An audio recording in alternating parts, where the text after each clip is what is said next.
Les objectifs de ce sommet étaient de rendre l'IA plus compréhensible et puis également de replacer la France au centre du jeu. Ces objectifs ont-ils été atteints? Alors je pense qu'on a bien progressé. On a effectivement donné des exemples très concrets d'utilisation de l'intelligence artificielle. Et puis, en fait, c'était une semaine plus qu'un sommet. Donc on a eu beaucoup de discussions collectives sur qu'est-ce que ça veut dire l'intelligence artificielle dans différents domaines. On a aussi bien mis en visibilité les entreprises françaises, le savoir-faire, etc. La France, en tout cas, elle, aujourd'hui, est-ce qu'elle s'est réinvitée, si on peut dire, au centre du débat? Je pense oui. On a en fait depuis plusieurs années des entreprises comme Mistral, mais aussi comme H, comme Pigment, comme Dataiku, comme Doctolib qui utilisent de plus en plus d'IA. Donc on a des entreprises qui sont très pertinentes en intelligence artificielle. On a eu des annonces très importantes d'investissement en France qui vont être faites au cours des prochaines années. Donc oui, je pense que la France est sur la carte du monde de l'intelligence artificielle, la France et l'Europe sur cette carte du monde. Que la France, est-ce que les formations en France sont au niveau, finalement, des standards et des exigences de formation qu'on peut avoir au niveau international? Alors on a d'excellentes formations spécialisées. D'ailleurs, la France produit d'excellents chercheurs, chercheuses, ensuite des startups qui parfois partent à l'étranger. Et puis aussi à vraiment généraliser des formations plus larges. Vous n'avez pas uniquement spécialisé, par exemple, droit et intelligence artificielle ou marketing et intelligence artificielle pour que vraiment ce soit quelque chose qui puisse passer dans tout un tas de domaines d'application. L'IA, est-ce qu'elle peut justement aider la France à retrouver sa souveraineté? Et si oui, quels sont les principaux domaines d'application de l'IA qu'on pourrait... Alors aujourd'hui, en IA, en intelligence artificielle, bien sûr, il y a énormément de développement aux États-Unis. Il y en a aussi énormément en Chine. C'est très important que la France et l'Europe, parce qu'on ne peut pas tout faire en tant que France, développent des solutions qui soient des solutions françaises, européennes. Il faut bien sûr continuer à le faire. Et puis, il faut utiliser l'intelligence artificielle dans nos domaines d'excellence. Donc, il faut l'utiliser dans nos entreprises, que ce soit des entreprises dans le domaine de l'assurance, dans l'industrie, dans la créativité. C'est une technologie qui est tellement large qu'il faut effectivement s'en saisir dans tous les domaines. Cette IA, est-ce qu'elle peut être intégrée dans des métiers, des domaines plus traditionnels que sont le luxe, que sont l'artisanat, la haute gastronomie? D'abord, il y a une réponse un peu générale qui est que l'intelligence artificielle permet, notamment les derniers développements, de faciliter la vente en ligne, la relation avec les clients. Ça permet également de faciliter un certain nombre de tâches administratives dans les ressources humaines, dans la finance. Donc ça, c'est des choses qui s'appliquent à tous les secteurs. Donc d'une part, ça peut aider les créateurs en les déchargeant d'un certain nombre de tâches plus administratives. Et d'autre part, ça peut donner un résumé des tendances, par exemple, qu'on peut avoir sur les réseaux sociaux ou proposer des idées d'harmonie qui peuvent être des harmonies culinaires ou visuelles ou autres. Donc oui, il y a un certain nombre de choses qui peuvent être apportées par l'intelligence artificielle, même dans ces métiers-là. Quel conseil vous donneriez à ces entrepreneurs français pour exploiter au mieux l'IA sans perdre leur âme, sans perdre leur héritage ou même leur savoir-faire, tout simplement? Le premier conseil que je donne toujours, c'est d'expérimenter et d'apprendre à s'en servir. Et je conseille souvent aux gens, ou même toujours, d'utiliser ça dans leur domaine d'expertise. Il faut se dire en quoi ça peut m'aider, parce que moi, je ne peux pas être chef d'orchestre et responsable de tout et expert en tout. Et par contre, je peux du coup me concentrer sur les domaines que je connais bien et où j'ai des choses à apporter. Comment est-ce que vous voyez l'évolution du dialogue social en France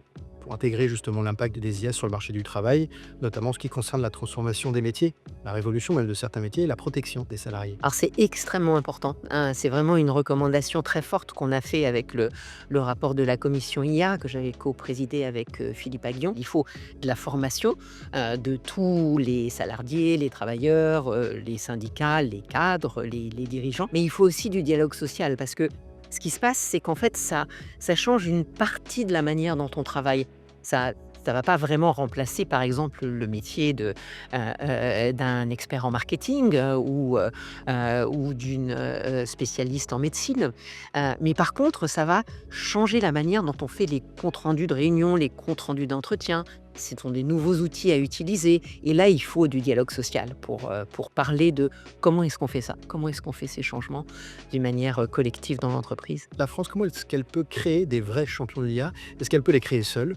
Ou est-ce que, malheureusement, comme on l'entend dire parfois, va être un petit peu obligée de passer par l'étranger, les investissements étrangers? Je pense que la France a beaucoup de licornes, je vous en ai cité un certain nombre. Il y en a un certain nombre en Europe, on peut citer, Aleph Alpha en Allemagne ou Helsing, qui est une licorne d'IA de défense, entre l'Allemagne et la France. Donc il y a un certain nombre de startups au niveau européen qui deviennent grandes, qui ne deviendront vraiment des champions que si elles travaillent avec des grands groupes. Donc il faut bien sûr, continuer, à faire ces développements et si on fait ça, je pense que vraiment la France et l'Europe ont une vraie chance. Quand on parle IA, on parle aussi beaucoup fake news, deepfake, piratage de systèmes informatiques.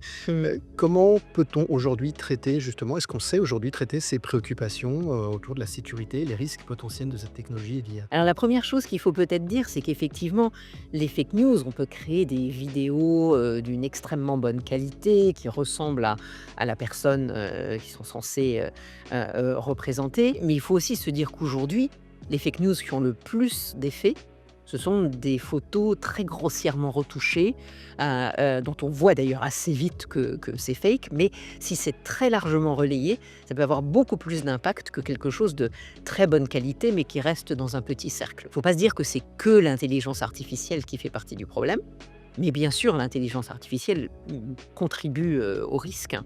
Et là, il faut l'utiliser pour détecter des contenus, justement, et puis pour ensuite s'assurer qu'on puisse dire non, c'est une fake news, il faut le traiter différemment.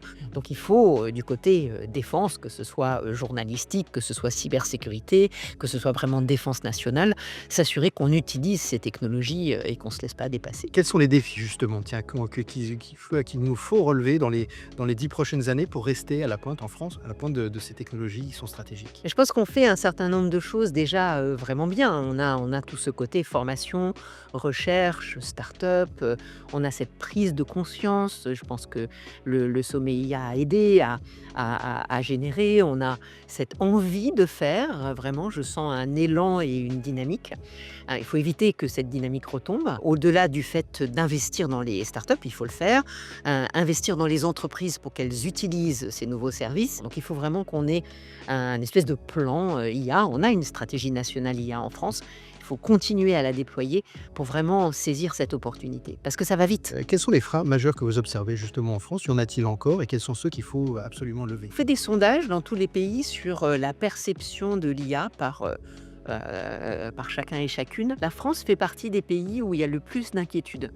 Et ce qu'on voit aussi dans tous ces sondages, c'est qu'en fait, plus les gens utilisent des nouveaux outils, en l'occurrence l'IA, moins ils sont inquiets. Ça ne veut pas dire qu'ils deviennent des BA, ils continuent à être inquiets, mais sur des choses plus spécifiques et moins une espèce d'inquiétude diffuse. Ça, c'est un des freins qui est en train de se lever, mais sur lequel il faut encore travailler. Est-ce qu'il y a justement des pratiques que vous auriez pu observer qui permettraient d'accompagner justement les PME notamment et les ETI dans leur transition ou dans leur assimilation de l'IA? Alors c'est une technologie aussi, on ne l'a pas assez dit, les jeunes s'en saisissent très vite et l'utilisent plus que d'autres. Souvent, on a un peu de l'expérimentation par des gens comme ça qui se disent j'ai une idée, je pense que ça pourrait servir dans tel type de tâche et dans tel processus. Je pense que c'est important d'écouter ces personnes qui arrivent et qui disent voilà, j'ai une idée. Écouter les propositions et voir si elles peuvent être mises en œuvre.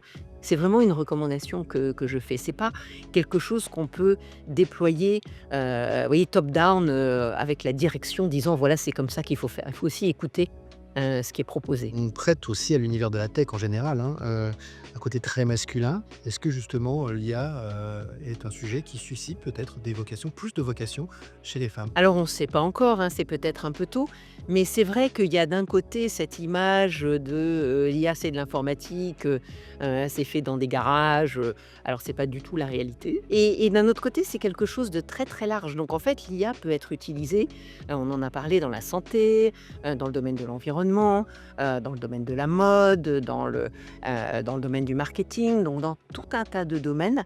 L'IA, en fait, ça apporte des outils qui permettent de faire les choses de manière plus efficace. Et il y a des femmes brillantes, par exemple en France, on peut citer Éléonore Crespo qui dirige Pigment, donc une licorne IA qui vise à remplacer Excel et les logiciels qu'on utilise depuis longtemps par des choses plus modernes. On peut citer Isabelle Ril qui dirige le centre d'excellence IA de l'Université Paris Sciences et Lettres. On peut citer Joëlle Barral, qui est en France et qui dirige les activités de Google DeepMind. Donc on a un certain nombre de femmes vraiment brillantes en IA qu'il faut qu'on continue à mettre en visibilité. Est-ce qu'on peut aujourd'hui, pour rassurer peut-être les gens qui Mm. nous écouteront, garantir un équilibre entre la protection des données personnelles et l'innovation en la cybersécurité? La protection des données personnelles, c'est quelque chose de très important et on a une régulation en Europe, en France, qui permet de garantir cette protection. L'intelligence artificielle, elle utilise des très grandes bases de données pour en tirer des réponses. Donc il y a plein de cas où il n'y a pas de problème, en fait, c'est juste des choses très différentes. Et il y a des domaines où il faut faire très attention, comme dans le domaine de la santé ou dans le domaine de la protection du droit d'auteur ou des œuvres des créateurs. Il faut plutôt se poser la question quand on est sur des cas d'application où il s'agit vraiment de données personnelles, donc dans l'interface avec la santé, les administrations publiques, etc.